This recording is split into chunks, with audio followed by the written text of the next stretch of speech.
या गोष्टी तुम्ही समजून घेतले का? तुमच्या लोक आता 4-5 एस्टिमेट आमच्या त्या 4 नंबर मध्ये 4-5 वेळ जरा सांगितलं त्याला टॅक्स सर्टिफिकेट नाही.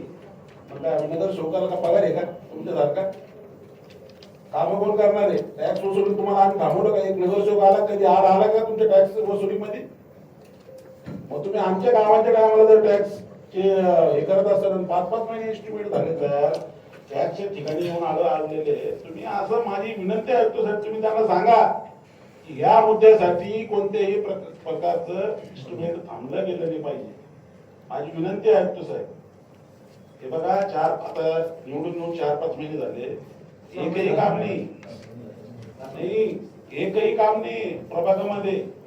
सगळे काम थांबलेले सगळ्याला ब्रेक लागलेला आहे फक्त टॅक्स मुळे. आणि टॅक्स वसुली करायची जिम्मेदारी या अधिकाऱ्याची, झोन ऑफिसरची आहे, टॅक्स डिपार्टमेंटची, टॅक्स कलेक्टरची आहे. तुम्ही बऱ्याच नगरसेवकांना तिथे त्रास देण्याचं काम करावं लागले. माझी विनंती आहे सभापती साहेब हे असं होता कामा नये ना. आजच ज्या ठिकाणी जर टॅक्स वाल्याकडे जर प्रकरण थांबले असतील तर तात्काळ पाठवण्याची माहिती द्या जरा.